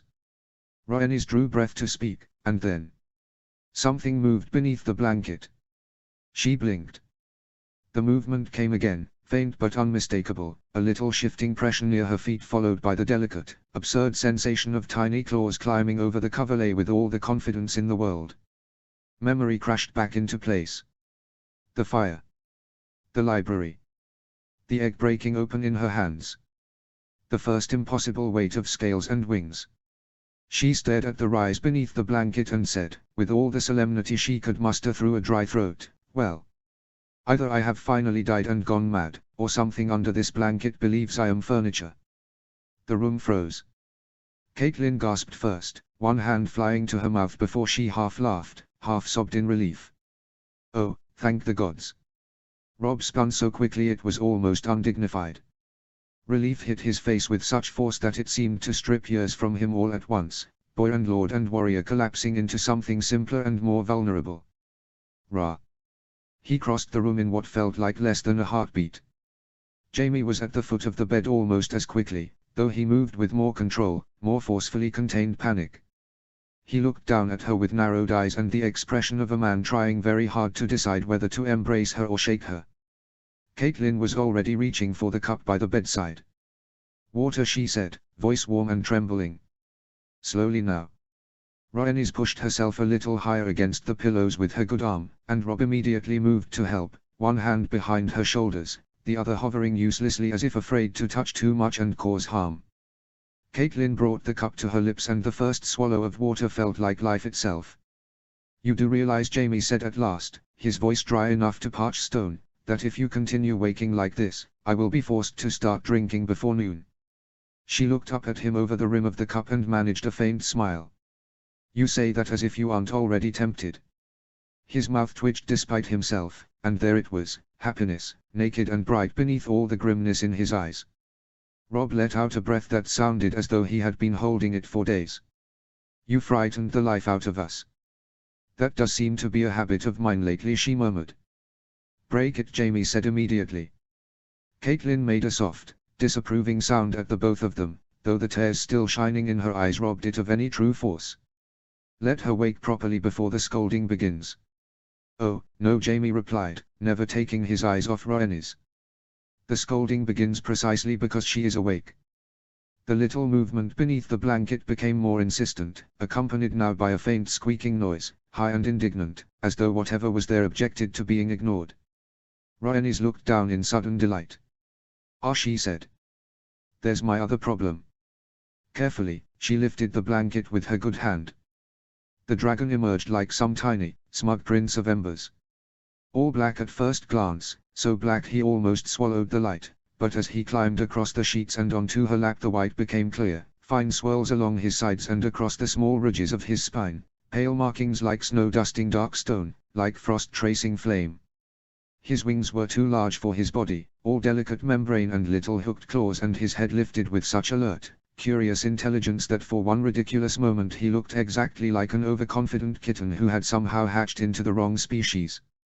He made another small squeaking sound and crawled higher, settling on her chest as though he had every right to be there.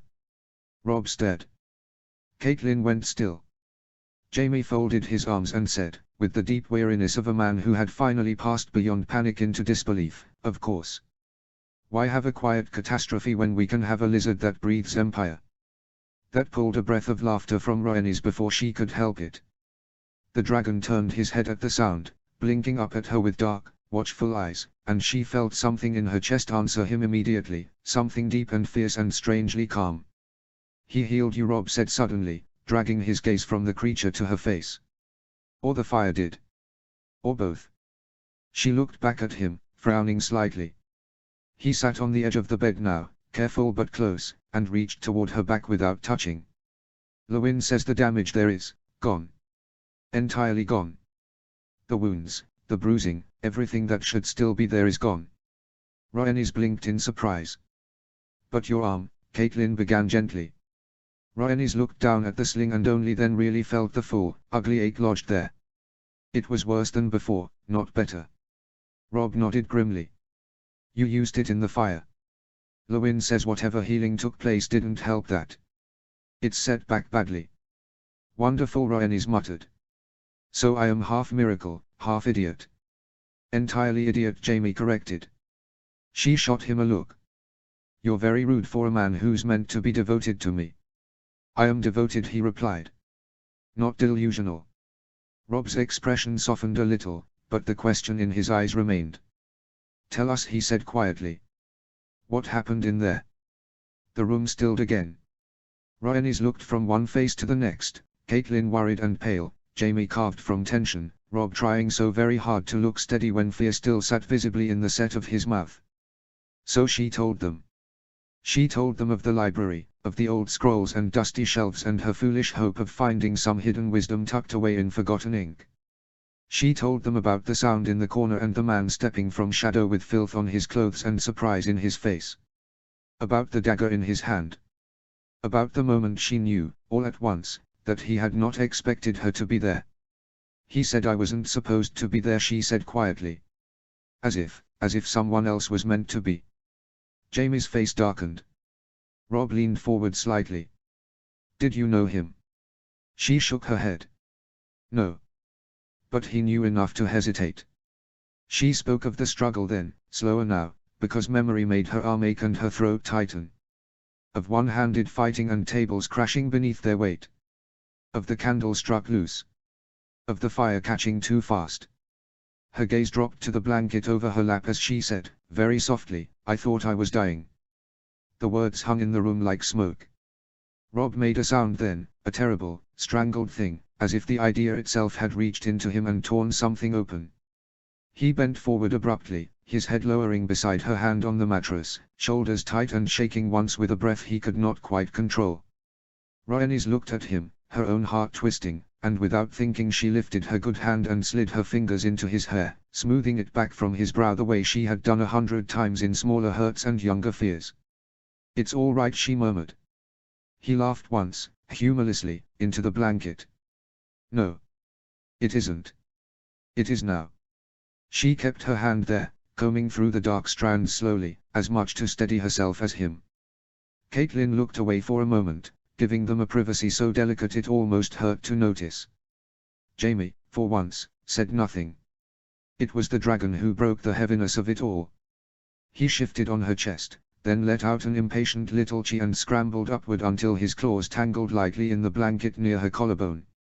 When she glanced down, he stared back at her with such fierce, unblinking expectancy that she nearly laughed again. "There," Jaime said dryly. "Even he thinks you've had enough dramatics." The mood in the room eased just a fraction. Rob straightened slowly, wiping quickly at his face as though pretending the emotion there could be erased by stubbornness. His eyes returned at once to the dragon, wonder breaking through the fear in them despite everything. "All who saw have been sworn to secrecy," he said, his voice steadier now. "Every guard, every servant. They know what it would mean if word spread." Catelyn's fingers tightened once around her prayer circle. "And if word does spread?" she asked softly, not looking at the dragon but at Rhaenys instead. "What then?" The answer lived in all of them already. War, perhaps. Fear certainly. The world remembering that dragons had once ruled it and might again. But Rob reached first for the safer truth. "It hasn't spread," he said. "And it won't. Not if those here value their lives." Jaime inclined his head. "I've made that abundantly clear." That, oddly enough, seemed to comfort Catelyn more than any promise from the gods. The dragon, utterly unconcerned with mortal anxieties, curled tighter against Rhaenys and made a faint trilling sound. She studied him more carefully now that she could, really looked. He was beautiful. Not only because he was a dragon, not because he was impossible, but because every part of him looked as though the North and old Valyria had conspired to make something that belonged to both and neither. His scales were black overall, deep and rich, but the white curled around him in delicate swirls and touched the spikes along his neck and back like winter frost. His eyes were dark, but not empty, alive, alert, almost thoughtful. "What will you call it?" Rob asked softly. The room quieted again at the question. Rhaenys kept her gaze on the dragon for a long moment, her thumb gently stroking the warm curve of his neck. A name rose in her chest almost before she knew she had chosen it. "Elyandra," she said. Rob repeated it under his breath, tasting the sound of it. Catelyn looked at her curiously. "For your mother?" Rhaenys nodded. The name felt right in her mouth. Soft and strong all at once. A thread back through grief to love, to gardens and sun and hands cupping her face. Elyandra blinked at her and gave a tiny, satisfied chirrup, as if in approval. Jaime sighed long and theatrically. "Wonderful. She's named him. We are truly doomed now." This time, even Catelyn smiled. And Rhaenys, sore and tired and wrapped in too much warmth and too many worried eyes, held her dragon close and let herself believe, for just one small, impossible moment, that maybe doom and hope were sometimes born from the same fire. Rob's POV. The Godswood had always been a place of quiet truths. It did not belong to noise or courtly games or the careful half-lies men told in halls of power. Here, beneath the pale face of the heart tree, words carried weight, and silence carried more.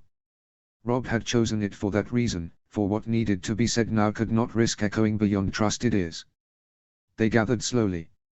Rhaenys came first, wrapped in furs despite the warmth that seemed to follow her now, her arm still bound but her steps steady, her gaze sharper than it had been since she woke.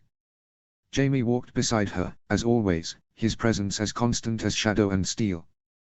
Catelyn followed not long after, her face composed but her hands clasped tighter than usual.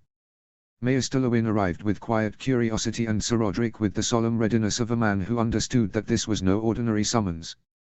Theon came last, half smiling as though he expected some minor intrigue, something to break the monotony of Winterfell's recent unease. That smile faded the moment he saw Robb's face.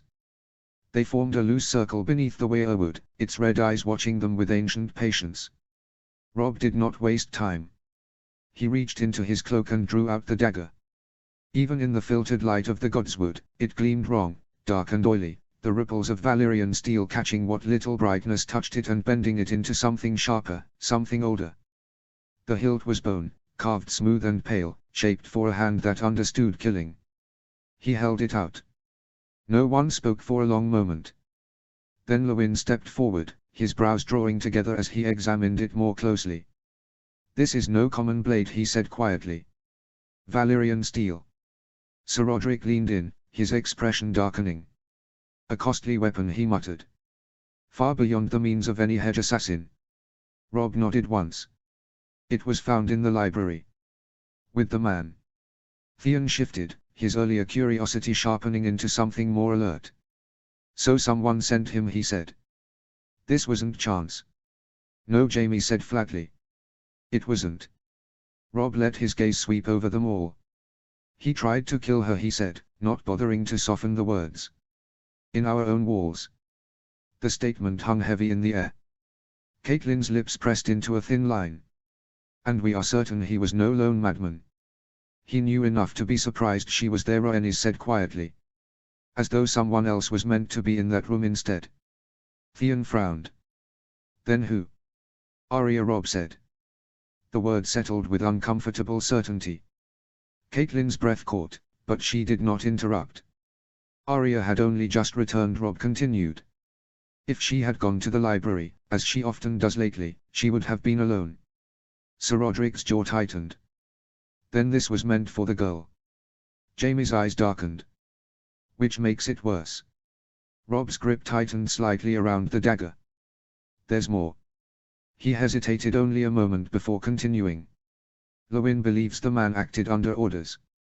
Someone with coin. Someone with reach." Theon let out a low whistle. "Well," he said, attempting levity and failing, "that narrows it down to half the realm." "Not half," Catelyn said quietly. They all turned to her. She stepped closer, her eyes fixed on the blade. "This dagger," she said slowly, "I have seen one like it before." Robb frowned. "Where?" "In King's Landing," she replied. "At court. In the hands of men who do not hide their wealth." Lewin nodded thoughtfully. "Valyrian steel is rare. Whoever owned this would not part with it lightly." Theon crossed his arms. "So we're looking for someone rich, powerful and foolish enough to send an assassin north." Jaime huffed. "You've just described the capital." Robb glanced at him. "You recognize it?" Jaime stepped forward, taking the dagger briefly in hand, turning it with practiced familiarity. His expression remained unreadable. "There are few like it," he said. "And fewer still who would gamble such a blade on a common killing." Theon leaned in slightly. "Tyrion Lannister owns a dagger like that, doesn't he?" The words landed like a spark. But Jaime's reaction was immediate. "No." Rhaenys spoke at the same time, her voice firm. "No." Theon blinked. "I only meant. He does not have the motive," Rhaenys cut in. "And he would never send a butcher to kill a child. Not like that." Jaime's mouth tightened. "My brother is many things. Careless with his possessions, at times. But he is not a fool and he is not reckless with lives he does not need to take." Robb watched them both, noting the certainty in their voices. He nodded slowly. "Then not Tyrion." The circle shifted. "If not Tyrion, then who?" Silence settled again, heavier now, more deliberate. Catelyn was the one who broke it. "The Queen," she said. The words were quiet, but they carried. Robb felt something cold settle in his chest. "She wanted Arya punished," Catelyn continued. "She wanted blood for blood. And she was not satisfied when Robert denied her." Jaime exhaled slowly through his nose. "That sounds more like her." "And Joffrey," Theon added. "The boy has a taste for cruelty." "Too young to orchestrate this alone," Lewin said. but not beyond being the cause. Rob looked between them all, the pieces fitting together in ways he did not like. If it was the Queen, he said, then this was no simple act of vengeance. It was a message. Or a mistake, Rhaenys said quietly. If Arya was the intended target. Jaime's gaze flicked to her. Either way, it tells us one thing. They are willing to kill children, Rob finished. No one argued. The air beneath the weirwood seemed to grow colder. We have to warn Father, Rob said. Catelyn stepped forward immediately. Then I will go. No, Rob began, instinctively. Yes, she said, and there was steel in her voice that matched any blade in his hand. He must be told, and it must be done quietly. No raven. No word that can be intercepted. Sir Roderick nodded. I'll ride with you, my lady. Rob looked between them, knowing even as he opened his mouth that the decision had already been made. It will be dangerous, he said. Catelyn met his gaze steadily. So is doing nothing. Silence stretched. Then Rob nodded once. Go quietly, he said. Take only those you trust. I will, she replied. The meeting dissolved slowly after that, each of them carrying the weight of what had been uncovered. As the others began to leave, Rob remained beneath the heart tree, the dagger still in his hand. War did not announce itself with horns and banners. Sometimes it began like this. With a blade in the dark. With a child nearly dead. With silence that felt too heavy to hold. Rob closed his fingers around the dagger and looked up at the carved face of the tree. Whatever was coming. The North would be ready. Sleep did not come. Rob lay in his bed long enough to pretend he had tried, staring at the carved beams above him as shadows from the dying fire shifted and stretched across the ceiling like restless ghosts. Every time he closed his eyes, his mind returned to the same places, the dagger in his hand, Arya's trembling voice, the image of Rhaenys walking from fire as if she belonged to it, the quiet, terrible certainty that whatever had begun in the south was already reaching for them. He lasted perhaps an hour. Then he gave up. The corridors of Winterfell were hushed at this hour, the kind of silence that came only when the castle finally surrendered to night. Torches burned low, their light softer, less intrusive, and the guards stationed along the halls straightened subtly as he passed, offering quiet nods that he returned without slowing. He checked on his siblings first. Bran slept deeply, one arm flung carelessly across the blankets, his breathing steady in a way that eased something tight in Rob's chest. Rickon was curled like a pup beside him, small and stubborn even in sleep. Arya, in her own room, lay half-tangled in her covers, Nymeria stretched along the foot of her bed like a silent sentinel. Her brow was no longer furrowed, her breathing even. Whatever nightmares had chased her home had loosened their grip, at least for tonight. That, at least, was something. Only then did he turn toward the room he had been avoiding since he left it. Rhaenys's door. He slowed as he approached, something in his chest tightening with a strange mix of anticipation and uncertainty he could not quite name. He had seen her that day, had spoken with her, had watched her laugh and breathe and be there again, but the memory of her falling, of thinking for one awful moment that she might not rise again, still lingered too close beneath the surface. Then. A sound. Soft. Not distress. Not pain. A voice. He stilled. Rhaenys. And something else, a lighter, higher sound, curious and almost musical. Rob hesitated only a moment before pushing the door open. The room was warm. Warmer than any chamber had a right to be at this hour, the hearth burning steadily, its flames bright and alive as if fed by something more than wood alone. The glow cast long shadows across the walls, and at the center of it all, Rhaenys sat before the fire. She had wrapped herself in furs again, her sling resting against her side, her posture relaxed in a way that told him the pain was at least manageable tonight. Her hair caught the firelight in soft strands of gold and copper, and for a moment he simply stood there, taking in the sight of her, alive, whole, here. On the floor before her, the dragon. Elyandra. He had grown. Not dramatically, not yet, but enough that the difference was unmistakable. His limbs were longer, his wings more certain as he tested them in small, experimental stretches. He moved with a confidence he had not possessed even days ago, circling Rhaenys's feet with soft clicks of claw against stone, occasionally attempting to climb up her lap only to slide halfway back down with an indignant chirp. Robb couldn't help it. He smiled.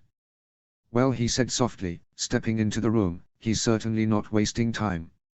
Rhaenys looked up, her expression brightening just enough to warm the space between them. "He's decided the world belongs to him already," she said. "I'm merely allowed to witness it." Elyandra chirped again, as if in agreement. Robb crossed the room slowly, settling beside her near the fire, close enough that their shoulders nearly brushed. The heat seeped into his bones, chasing away the chill that had followed him from his own chambers. For a while, they simply watched. The dragon paced in small, purposeful circles, occasionally pausing to glance up at them both with those dark, knowing eyes, as though measuring them against some instinctive standard. "How quickly do they grow?" Robb asked after a moment. Rhaenys tilted her head slightly, considering. "Faster than anything else I've ever seen," she admitted. "I can feel it. Every day he's more." Robb huffed a quiet breath. "How long before he's too large to hide in here?" "Soon," she said, the word softer than the firelight around them. "Too soon." Silence settled between them again, though it was not uncomfortable. It rarely was. "What happens then?" he asked. Rhaenys's gaze remained on the dragon, but her expression shifted, something more thoughtful settling behind it. "We find somewhere else," she said. "Somewhere hidden. Somewhere safe." "Safe," Robb repeated, the word carrying more weight than it should have. Her eyes flicked to his then. "You're thinking of the Queen," she said quietly. "I'm thinking of all of them," he replied. "If this was her doing, if she sent that man, then this isn't finished. It doesn't stop here." Rhaenys nodded once. "No," she agreed. "It doesn't." The fire popped softly between them. "We have to be ready," she continued, her voice steady now, grounded in something stronger than fear. "For anything. For everything. If war comes." "When?" Robb corrected quietly. Her gaze met his again. "When?" she echoed. The word settled. "Final. Real." Robb leaned back slightly, resting his forearms on his knees, watching the dragon as it attempted once again to climb Rhaenys's lap with more determination than success. "I've never been so afraid," he said suddenly. The admission surprised even him. Rhaenys stilled beside him. "When they told me what happened," he went on, his voice lower now, rougher around the edges, "when I heard you were in that fire." He swallowed. "I thought," he shook his head once, sharply. "I thought I had lost you." The words hung there, heavy and unguarded. He had not meant to say them so plainly. But once spoken, he found he could not take them back. "I couldn't breathe," he continued, quieter now. "Couldn't think. All I could see was," he broke off, exhaling slowly. "It felt like something had been ripped out of me before I even knew it was mine." Rhaenys did not speak. She didn't pull away either. Instead, she shifted slightly closer, just enough that their shoulders brushed fully now, warm and real. Robb turned his head to look at her. "I don't," he began, then stopped, searching for words he had never needed before. "I don't know when it changed. Or if it ever did. You've just, always been there. Always been mine to stand beside." He let out a quiet, self-conscious breath. "Not mine like that, gods, I'm saying this poorly." Rhaenys laughed softly, the sound easing the tightness in his chest. "I understand," she said gently. Her cheeks had colored faintly, a warmth that had nothing to do with the fire. Robb watched it happen, watched the way her gaze dipped for just a second before returning to him, and something in him settled, not completely, not perfectly, but enough. "I just needed you to know," he said. She nodded. "I do." The words were simple. But they were enough. She didn't step away. Didn't deflect. Didn't pretend not to understand what he had just given her. Instead, she stayed. Close. Warm. Present. And in that quiet space between them, something shifted, something small, something fragile, something not yet ready to be named but very real all the same. A beginning. Elyandra chose that moment to chirp loudly and scramble up Rhaenys's lap successfully at last, his wings flaring triumphantly as he settled against her. Robb huffed a soft laugh. "Well," he said, "at least someone here is certain of his place in the world." Rhaenys smiled, her fingers brushing lightly over the dragon's small head. "Give him time," she said. "He'll claim all of it."